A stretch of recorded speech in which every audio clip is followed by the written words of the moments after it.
Olá, amigos, tudo bem?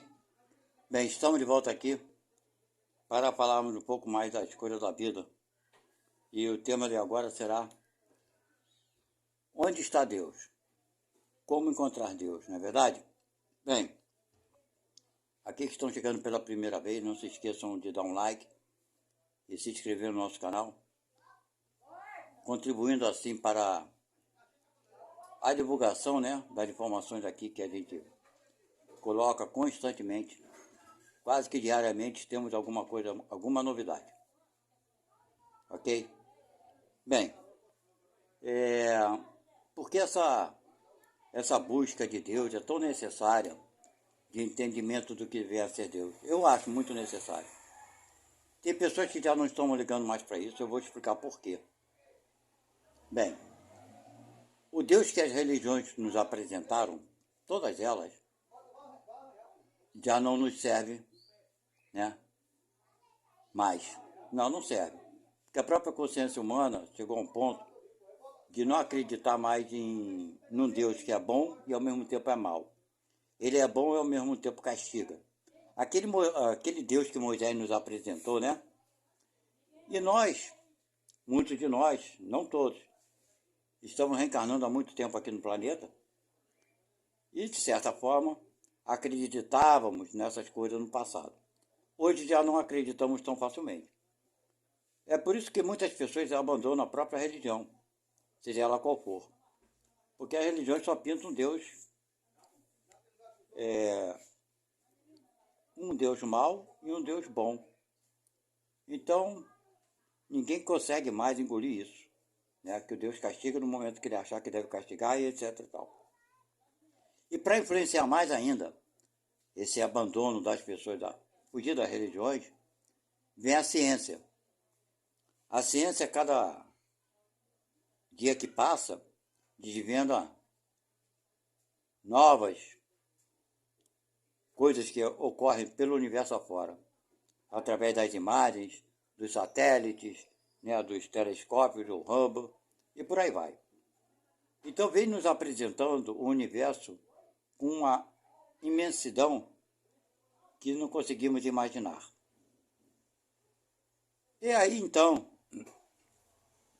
por essa imensidão do universo que até então não conhecíamos ou não tínhamos esse conhecimento, nós questionamos, então, aonde estará Deus?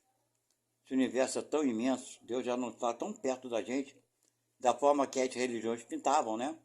Que Deus estava sentado numa cadeirinha a nos julgar, a condenar um, absorver aqueles que acha que deve absorver.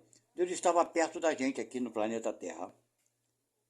Isso foi o que a religião nos apresentou, tanto quanto nos apresentou também algumas religiões, sendo Jesus o Deus vivo na Terra. Outro absurdo, né? Então Deus estaria muito perto da gente. Ora, se ele está perto da gente e o resto do universo não tem a presença dele, pois bem, então a nossa inteligência já entra em conflito, né? Como Deus poderia estar aqui, presente, e ausente no resto do universo? Então, para a gente compreendermos Deus abrangendo tudo, ele tem que estar o quê? Acima de tudo isso que ele criou, que é uma imensidão que nós desconhecemos. Sabemos que é grande, mas qual o tamanho dessa grandeza? Realmente desconhecemos. E a cada ano que passa, a ciência vem demonstrando que o universo é muito grande. A nossa galáxia, a Via Láctea, é uma das menores, está na segunda categoria, se eu não me engano, em tamanho. E conta, segundo alguns cientistas, 400 bilhões de sistemas solares. Então, por aí vai. A gente dá para ver que o universo é muito maior do que imaginávamos, não é verdade? Então Deus tem que estar acima disso tudo, né? Para ele coordenar tudo isso aí.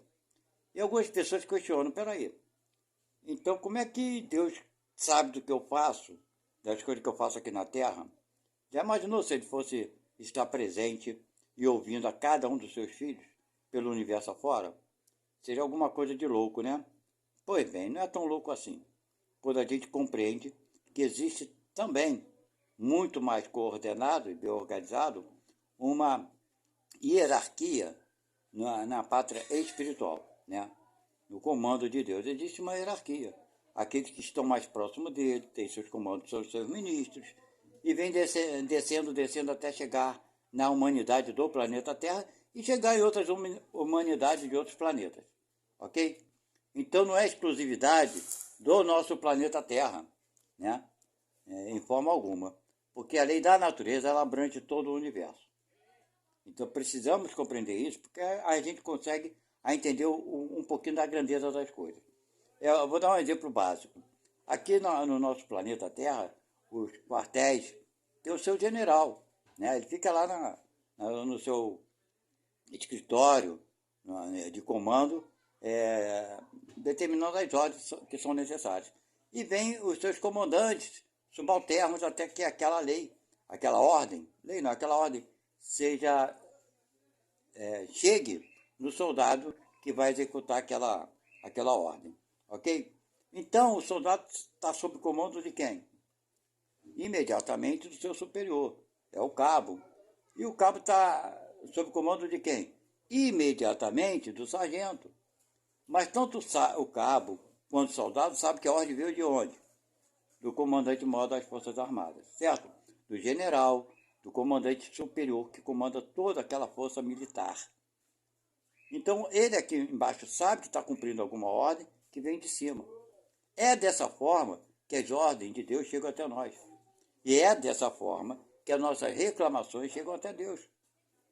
Certo? Um cabo, quando faz alguma reclamação, vou dar exemplos para vocês entenderem bem a grandeza da coisa. O cabo, quando reclama, se ele reclamar, vamos supor que ele esteja reclamando uma coisa básica. Ele exige uma ferramenta nova para trabalhar porque aquela ferramenta está desgastada. Essa solicitação de uma ferramenta nova vai chegar até o comandante-geral das Forças Armadas? Não vai, sabe por quê? Porque não tem necessidade nenhuma de chegar.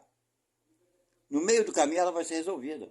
Vai chegar até o almoxarifado, que deve ser um sargento, que vai liberar aquela ferramenta, porque ele sabe as regras para liberar aquela ferramenta quais são. Não precisa chegar ao comandante-geral da Força Armada.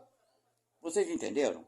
Mas sim, vamos supor que o soldado tenha sido agredido, ofendido por um comandante que lhe é superior sem necessidade alguma. Vamos botar uma patente aí no capitão, de um tenente que tenha abusado dele de alguma forma, exigindo que ele cumprisse tarefas que não estavam dentro da sua obrigação. Ele vai reclamar com quem? Com o sargento? Claro que não, o sargento não vai fazer nada, porque ele tem uma reclamação de comandante superior ao sargento. Então ele vai fazer com que essa reclamação chegue ao comandante-geral do quartel. Aí sim tem necessidade do comandante-geral tomar providência. Então, meus amigos, estou dando uma coisa muito básica para nós entendermos no nosso cotidiano da vida, do dia a dia aqui.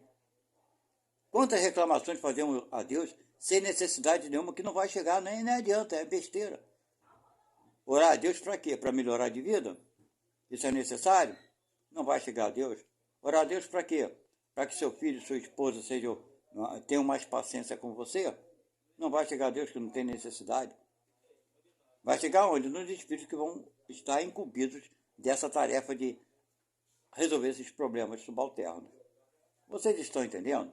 Então é assim que Deus se faz presente sobre todo o universo. Tem um comando hierárquico. E as necessidades, claro. São avaliadas? Claro que são avaliadas. Né? Então, meus amigos, Deus está onde? Quando Jesus chegou para a gente e nos falou que não adianta procurar Deus aqui e acolá, porque não vai encontrar. O que ele quis dizer com isso? Não adianta procurar Deus dentro das religiões, porque não vai encontrar. Deus está dentro de você, é você com você mesmo. Ok? Então sempre vai chegar a Deus, provavelmente, quando um comandante toma uma decisão, né? Ele assume aquela decisão dele ali, porque ele sabe que o comandante geral teria tomado a mesma atitude que ele. Sendo assim, ele tomou uma atitude no comando geral, em nome do comando geral. Ok? Aqui na Terra é assim, e na vida espiritual muito mais organizado ainda. Então, meus amigos, não adianta procurar Deus aqui e acolá, porque não vai encontrar, porque Deus está dentro de vós, certo? Então Deus está onde? Longe, embora o universo seja imensurável, né? Não conseguimos imaginar a grandeza desse universo.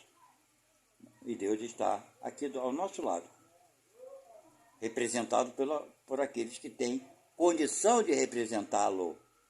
Vocês estão entendendo isso? Então, meus amigos, no livro dos Espíritos está aqui, eu separei uma partezinha que vem falando para a gente entender um pouquinho mais, né, do que vem a ser Deus. E a pergunta aqui, que é feita primeira: que é Deus? Resposta: Deus é a inteligência suprema, causa primeira de todas as coisas. Ele pergunta novamente: que se deve entender por infinito? Resposta muito simples, né? O que não tem fim, o que não tem começo e nem fim. O desconhecido. Tudo que é desconhecido é infinito. Pergunta novamente: pode-se dizer que Deus é infinito? Resposta: definição incompleta. Pobreza da linguagem dos homens, que é insuficiente para definir as coisas que estão acima da sua inteligência. Deus é infinito em suas perfeições, mas o infinito é uma abstração. Dizer que Deus é o infinito é tomar o atributo pela própria coisa e definir uma coisa que não é conhecida por uma coisa que também não é. Quer dizer, ninguém conhece o infinito, que é o desconhecido. Então como é que a gente vai definir Deus? Continua sendo desconhecido para nós. Mas podemos saber sim o que Deus não é. Ok? Então essa organização universal que Deus implantou e criou, certo? Ele tem um controle sobre todas essas coisas. Do contrário, ele não teria criado. Ok? Então vou encerrar por aqui para ser bem curto esse nosso áudio. Explicar a vocês isso. Não adianta, sabe? As religiões pintaram um homem velho, barbudo, que está determinando as regras, condenando e absolvendo. Isso não existe. As religiões pintaram um Deus que é bom, que ao mesmo tempo é mau, ele julga. Não, ele não é bom e nem é mau, nem julga ninguém. Ele é tudo. Vocês entenderam? Ele deu a vida para todos nós. A vida espiritual, que é a principal, e a vida de relação no corpo físico material, para que possamos também compreender um pouco sobre a matéria. Ok? Agirmos dentro da matéria. Então, ele é simplesmente assim. Ele sempre estará, né, protegendo a sua criação, claro, como um bom jardineiro. Ok? Então é isso, meus irmãos. Até a próxima. Fiquem com Deus e não esqueçam de dar o like de vocês, né? Aquele joinha e se inscrever no nosso canal. Até a próxima. Fui, tchau.